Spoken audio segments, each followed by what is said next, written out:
Winnipeg, Manitoba. Chicago Reuters. Chicago's iconic sandwiches, Italian beef heroes dripping with gravy, and hot dogs loaded with pickles and hot peppers wouldn't be such culinary institutions without the bread. Trays with dough move on an automated line towards the oven during the production process at the Gonnella Baking Company in Aurora, Illinois, U.S., November 16, 2017. Picture taken November 16, 2017.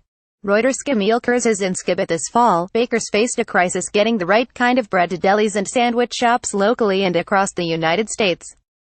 Gonnella Baking Co., which supplies the buns to Major League Baseball's Wrigley Field, faced an unusual problem in October when flour from this year's U.S. wheat harvest arrived at their factories containing low levels of protein.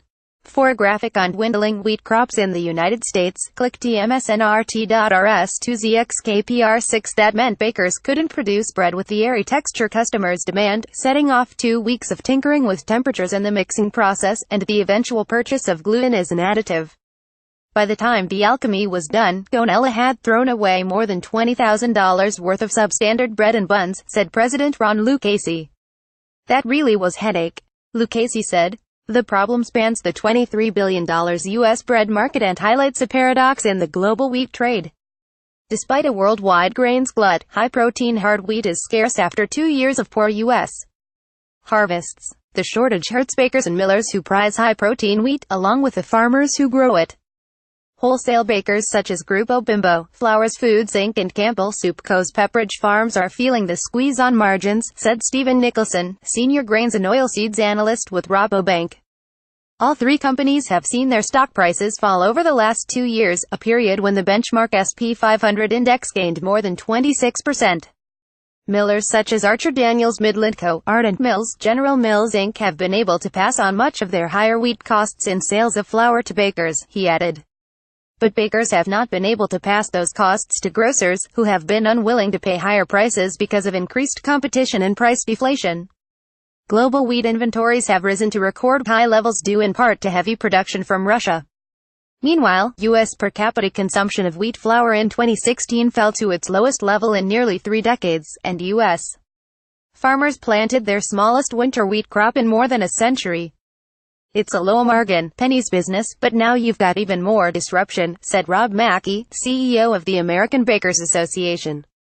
Ardent Mills, a joint venture of Cargill Inc., CHS Inc. and Conagra Foods, is finding enough high-protein wheat but also incurring higher costs, said Buck Vanny Genwis, Ardent's general manager in Canada. ADM faces a similar situation, said Aaron Brown, its manager for Canadian origination and exports.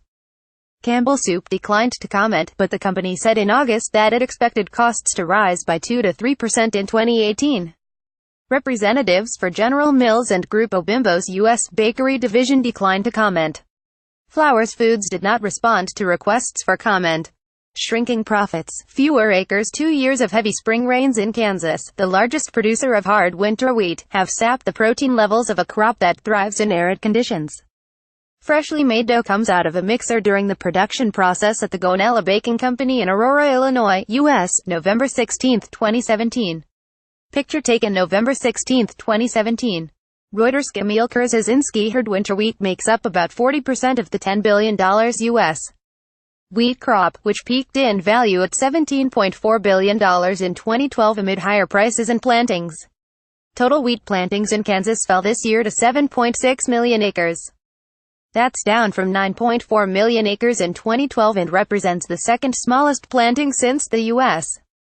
Department of Agriculture started keeping records in 1919. Kansas farmers have seen their returns steadily diminish, with some incurring losses.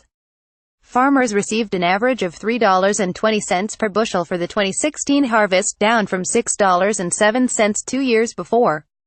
Data for the 2017 harvest is not yet available. Further north, farmers have been selling high-protein spring wheat for a premium due to tight supply. Protein premiums in Manitoba, the Canadian province, have reached their highest levels in at least 5 years. Farmer Don Mazier, located near Justice, Manitoba, sold his high-protein wheat for delivery next spring to squeeze out the highest price. If you have high-protein wheat, you're in the driver's seat, he said. Last spring, as the rains poured down in Kansas, that state's Stafford County flour mills stockpiled as much high-protein wheat as it could find in anticipation of a substandard wheat crop. The protein level of the latest wheat harvest was the lowest I've seen, said General Manager Roel Foote.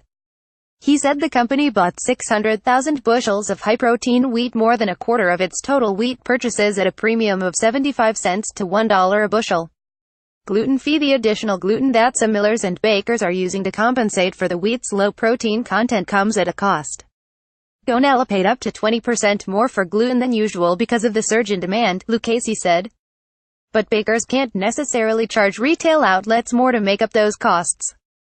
Bread lacks the consumer loyalty of other food staples, such as meat and fruit, and sales would likely slide if grocers raised prices, said Sylvain Charlebois, professor of food distribution and policy at Dalhousie University in Halifax, Nova Scotia. Export markets are also affected. The limited amount of high-protein wheat available has caused the market to ration demand, maintaining shipments to countries willing to pay a premium, such as Japan, and sending less than usual to price-sensitive markets such as Mexico, said Will Doyle, a wheat trader at Winnipeg-based Patterson Grain. Some bakers are tapping a protein pipeline to farms. Warburton's, the largest bakery in the United Kingdom, buys flour from mills that is made from wheat grown to the bakery's specifications in a dedicated supply system. Others, though, are counting on a drier spring than the last 2 years. A third straight low-protein crop would leave millers hard-pressed to scrounge up enough supply to meet blending needs, said Foote, of Stafford County Flour Mills. If next year's crop is low like this, we'll have a problem, he said. Reporting by Rod Nickel in Winnipeg, Manitoba, and Julie Ingwerson in Chicago. Editing by David Gaffin and Brian Thibodeau. Standards: The Thomson Reuters Trust Principles.